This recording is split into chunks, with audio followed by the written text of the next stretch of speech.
Welcome. My name is Sue McCleaf-Nespeca, and on this video I will be sharing some suggested books to accompany one of the 5 practices of the Every Child Ready to Read project. In this particular video we're going to be talking about talking, and I will be highlighting books for children ages 0 to 3.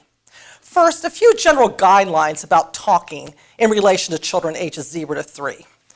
I would recommend that you tell parents to talk to babies throughout the day, when they're diapering the baby, at meal times, at bedtime.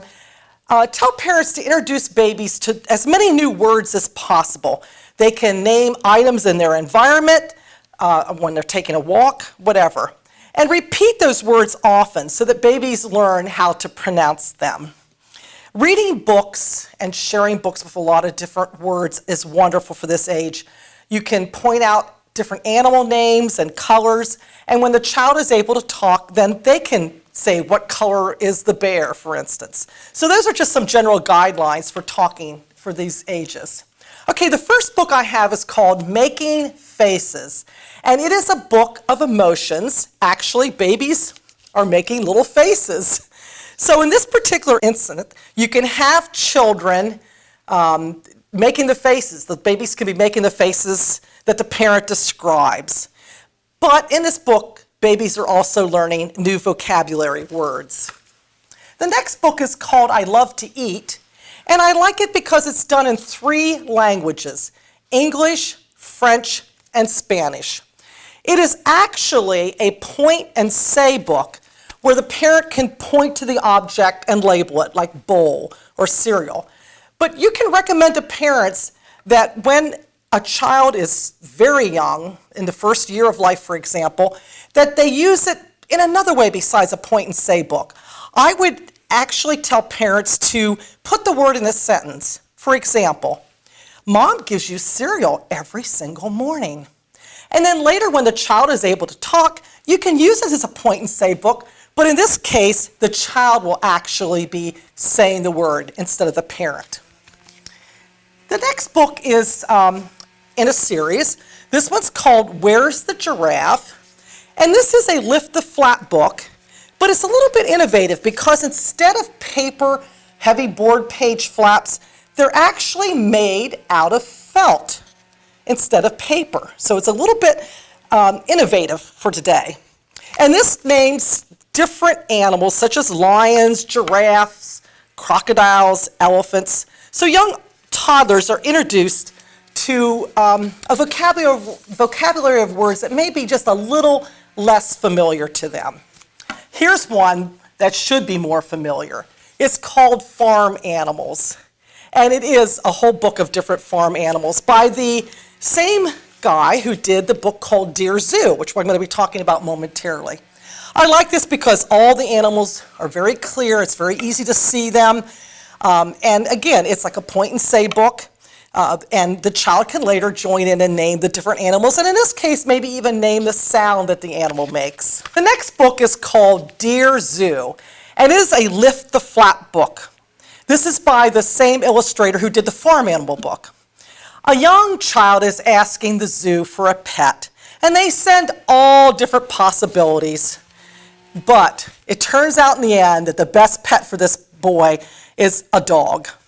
Well, you can model to parents and caregivers in a story time how to share this book by allowing the child to actually lift the flaps.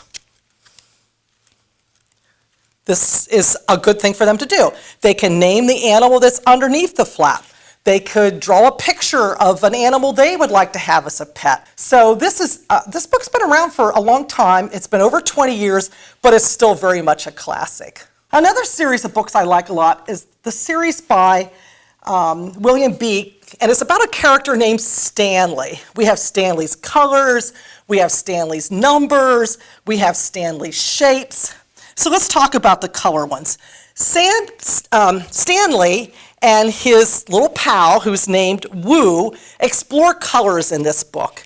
And the colors are all different types of vehicles, from his red car to his yellow motorcycle to his purple train to his orange truck to a pink hot air balloon, a blue motorboat. So this is good not only for color identification, but the child can also identify the vehicles. This next book actually has a little sound chip in it, which I'm going to play right now.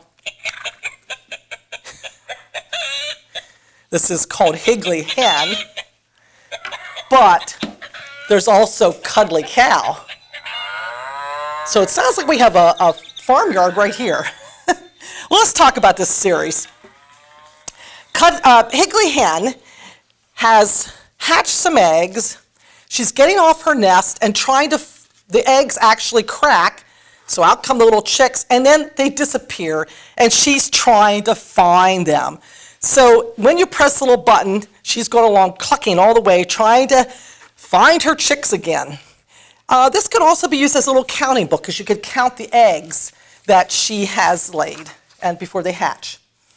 This is called Don't Wake Up the Tiger. Well, here's Tiger, fast asleep. And it's a little bit of a mystery because every one of the animals needs to get past Tiger, but we don't really know why. So what they do is they have a balloon and they kind of like float over him one by one saying, "Don't wake up Tiger." This repeated refrain would be wonderful for children to join in. And if that's too long of a phrase, you could say, "Don't wake up the," and then prompt them, and they can just join in the word tiger. So why are we not supposed to wake up the tiger?